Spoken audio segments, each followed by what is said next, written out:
Today I'm going over the vibrato technique on brass instruments and how I develop it in my students. Stay tuned.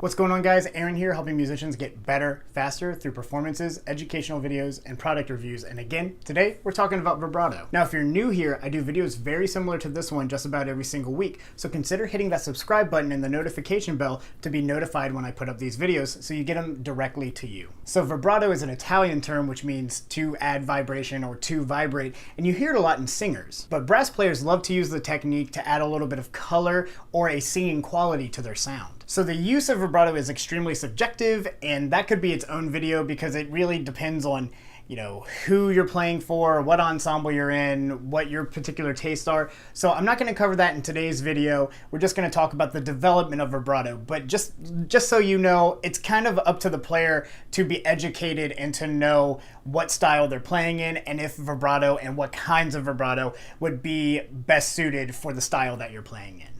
And I don't start this with my students until I feel like they have already developed a very good and characteristic sound. We want to make sure that we sound good without vibrato first before we start to add it in. Vibrato is the cherry on top of already good sound. It's just supposed to sweeten it up a little bit, and a lot of times it can lead to bad habits if it's taught too early.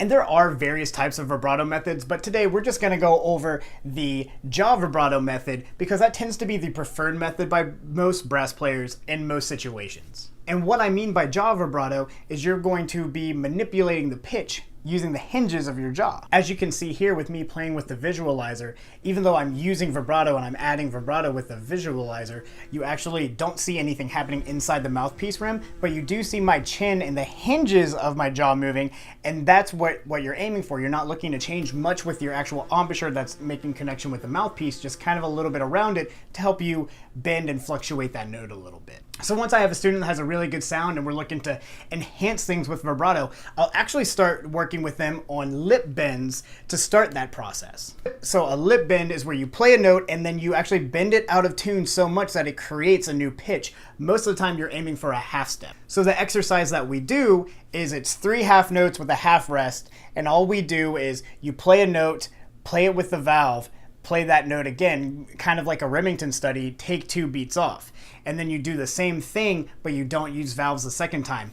With my low brass students, I tend to start them on a nice, easy middle concert F, and what we'll do is we'll play a half note F, slur down, but use the valve to play an E natural, and then slur back up and play an F, 2 beats off.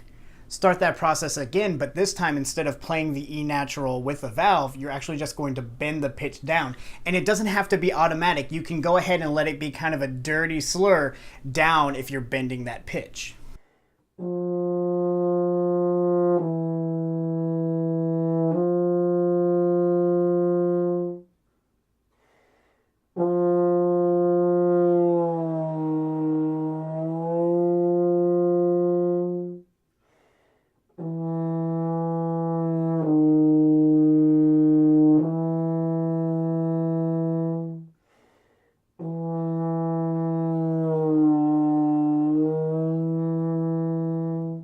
And again, we're doing it pretty slow. Metronome equals about 60. We're not going really fast. They're just half notes. And then if the student is getting really good at that, then we will move to quarter notes.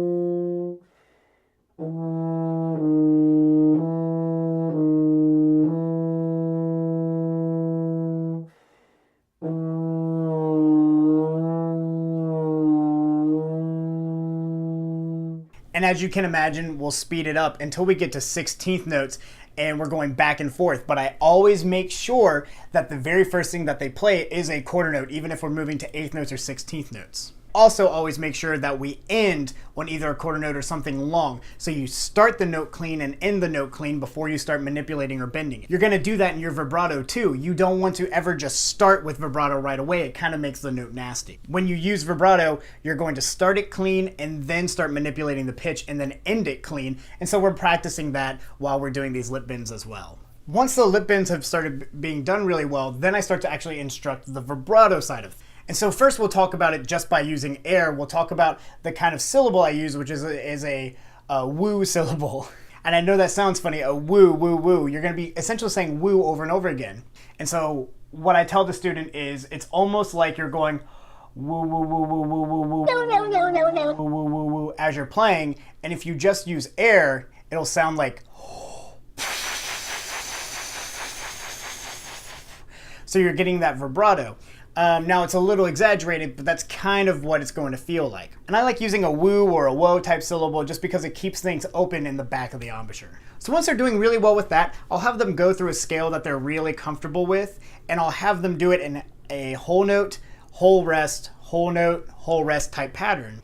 And they're going to start the first beat of the note by playing it clean, 2 beats of vibrato, and then a clean last beat. And I will also vary the kind of rhythm that they're vibratoing. So they'll go from vibratoing 8th notes to triplets to 16th notes to 6-tuplets. As they become more comfortable, I'll intensify the speed.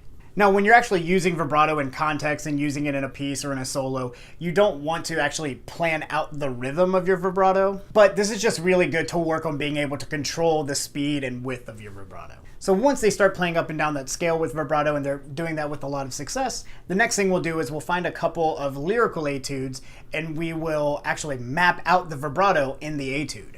And typically once they get done with a few lyrical etudes and we started adding the vibrato, it becomes a part of their utility belt. It becomes a method that they feel comfortable using in their day-to-day playing. However, if you're still looking for a few exercises to help you develop your vibrato, I highly suggest the David Vining Daily Routines book. It has a vibrato warm-up in it that I still use on a week-to-week basis, and it does a lot of the vibrato mapping and the control work and all that kind of stuff. So I'll have links for this down in the description down below if you want to grab one for yourself. And my biggest tip with developing vibrato and helping with that, actually my 2 biggest tips are you need to be patient in how you develop it and just put it in, sprinkle it in when you're playing, experiment with it, and you'll start to see how you like to use it and where you like to use it and when you think it's appropriate.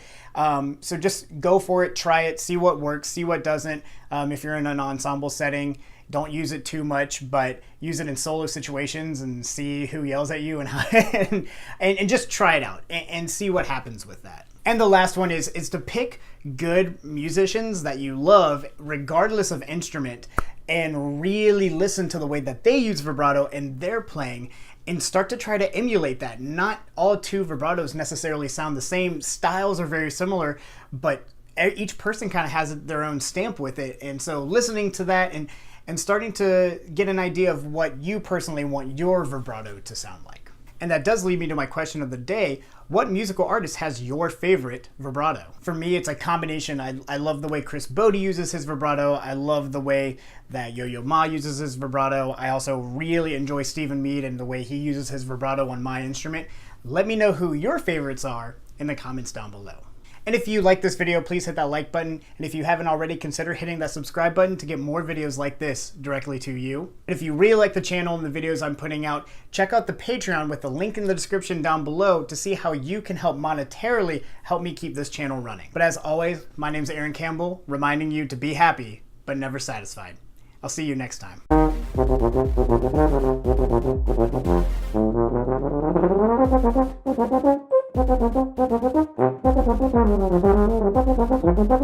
Thank you.